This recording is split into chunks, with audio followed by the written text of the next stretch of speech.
going on, everybody? It is January, and that means there's not a whole lot of movies out right now, and at least movies that I'm interested in watching. So, I thought I would take the opportunity to watch a movie that I've been avoiding for about 15 years now, and that is the 2009 Friday the 13th remake, directed by Marcus Nispel. It's the same group that did the Texas Chainsaw Massacre remake. It's funny, I was at Barnes & Noble, and I was like looking through the Criterion Collection and the Arrow Video Collection, and wouldn't you know it, lo and behold, the Arrow Video included the 2009 Friday the 13th into its collection. So I thought, hey, this is a great opportunity to blind buy it, give it a shot, because I know there's a lot of people who like this movie, who defend it. This has a little bit of a cult following. And I thought, hey, there's got to be a reason that Arrow Video decided to include this movie in its collection. So I picked it up and went home, and I watched it last night. And so what do I feel about the movie? Well, it's interesting because, I don't think they made a Friday the 13th movie. I think they made a damn monster movie. They turned Jason Voorhees from, like, a very slow-paced, slow-walking, kind of, menacing to a complete unstoppable force. They turned him into a monster. And, I think a lot of people may take umbrage with that, but I actually love that aspect of the film. I think that was a nice change of pace. Like, watching him just devour and charge at people and yet sometimes run straight at its prey, at its victims. It's so intense and like in your face and fast paced. I just wasn't expecting that in this film. So I did like that aspect. But overall, as a whole, there are aspects I liked. There's a lot I didn't like. But at the end of the day, I thought it was entertaining. I, was never bored. I never looked at my watch to see if, how much time I had left because I couldn't stand watching it. I think there are some missed opportunities in this movie, and I don't think, it's a home run. But in terms of just flat out remakes, this is definitely one of the better ones. This is a movie that knows its audience. It knows what kind of audience it's trying to reel in, and I think that they hit all of those bullet points. I think this is why this movie has resonated with a lot of people, or people are going back to it and being like, oh, this is actually pretty damn fun. Not a perfect film, but I did enjoy it. I understand why it's in the collection. And so yeah, let's break it down. So I think it's undeniable to say that the first 20 minutes of this movie is the best part of the movie. It is everything anyone could ask for in a Friday the 13th movie. It sets up 5 or 6 people camping in the woods near Camp Crystal Lake. There's nudity, there's drugs, there's characters going off in different parts of the woods. Jason comes in and takes care of business. And it's, they're trying to do a Psycho thing, which is like they're killing off the main characters in the first 20 minutes. Like Psycho did, although I think Psycho was longer. I think Psycho was like the first 40 minutes, if I remember right. I think it works really well here. I was thinking that these were going to be the main characters of the movie, although I knew that Sam from Supernatural, what's his name? Jared Padalecki? Is that? We're just going to call him Sam from Supernatural. I knew that Sam from Supernatural was going to be in the movie, so I didn't know how he was going to connect.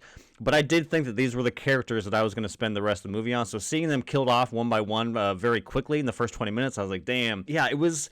And it was some cool, interesting kills. The sleeping bag one stands out. He ties up, he puts a woman in a sleeping bag, hangs her upside down on top of a fire as it's slowly burning her inside of it. It's pretty gruesome stuff. One of my favorite shots of the film is the last victim, Whitney. She's crawling backwards, and I think the camera's pretty low, kind of at her eye level, and you see Jason just charge right at her and just swing down, and that's when we get the cut to black. The Friday the 13th title card comes up. It's all phenomenal, and it also sets the tone for the film. Within the first 20 minutes, you have annoying characters you don't like.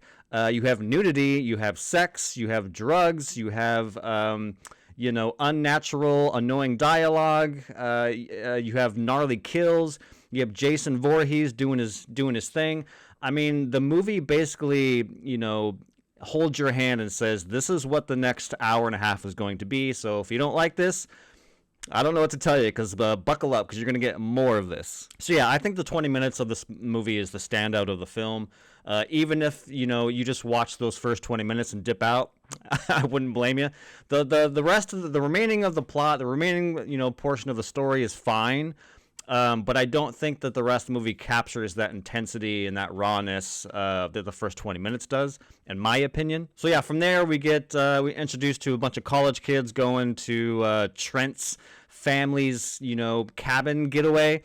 And we're introduced to Clay, the Sam from Supernatural is looking for a sister, who is the one of the main characters from the opening 20 minutes. For the rest of the movie, it's just them partying and having sex and smoking a lot of weed. It's really silly. The acting is over the top. The characters are kind of unbelievable.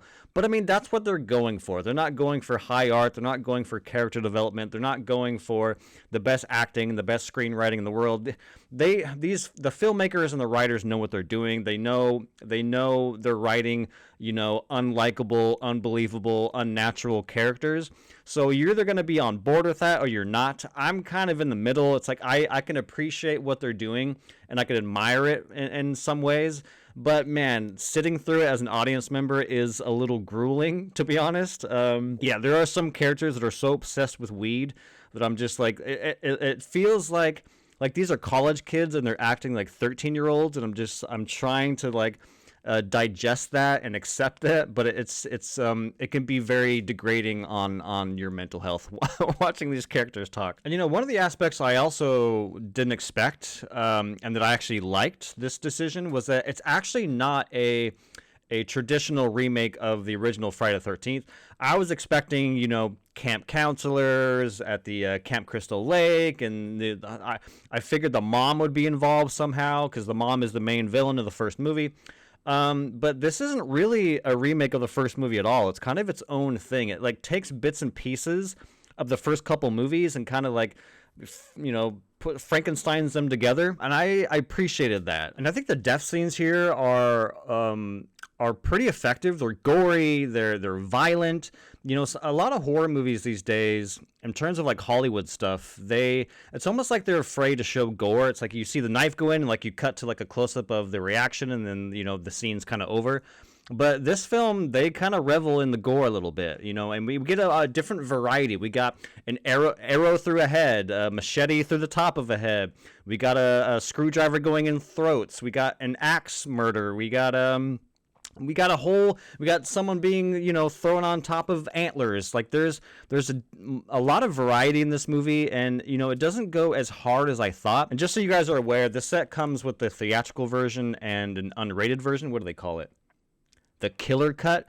I watched the killer cut. I have not seen the theatrical cut. I don't know what the differences are. I'm assuming the version I watched was just slightly more violent. I thought it was an entertaining treat. Not perfect. I wouldn't even say this is a great film, but it was entertaining enough. It checked all the boxes. It has all the things that, if you're a fan of cheesy 80s horror camp, then that's what this movie is trying to evoke. It's trying to be one of those films, but modernize it. And I thought they did that successfully. I think, again, there's lots of sex, there's lots of nudity, then drugs, annoying characters, cool kills. Yeah, I think that they succeed on what they were going for. Now, is it my cup of tea? Not really. Even though I can enjoy it, I can say it's entertaining. I don't know if I'm ever going to rewatch this film, or at least not anytime soon.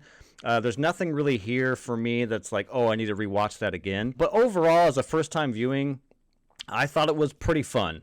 Is it a cult classic? I can see that. Yeah, I can. Again, I think it checks all of the cult classic boxes. I think it's a silly film. I think it's a film you want to watch with a lot of people, grab some popcorn, smoke some weed, drink some beers, and just have a good time. I think this is one of those movies. So yeah, I would consider this to be, a cult classic, or I can at least understand why it is a cult classic. So yeah, for me, if you have not seen this movie, I recommend it. Or if you have seen this movie and it's been a while, maybe you didn't like it back in 2009, give it a rewatch. Give it a rewatch. And if you're a collector and you didn't know this existed or on the fence about it, this is a pretty cool set. Anyways, I enjoyed Friday the 13th, 2009. I enjoyed the Arrow Video 4K Blu-ray set. I recommend either watching the movie or buying the set if you're a fan. So yeah, let me know what your guys' thoughts are. Did you watch this movie? Do you like this movie? Do you not like this movie? Do you consider it a cult classic? Do you think it's underrated? Do you hate this movie? Is it like one of the worst remakes you've ever seen? Please let me know in the comments below. I would love to know your thoughts. And until the next time, I will see you on the next one.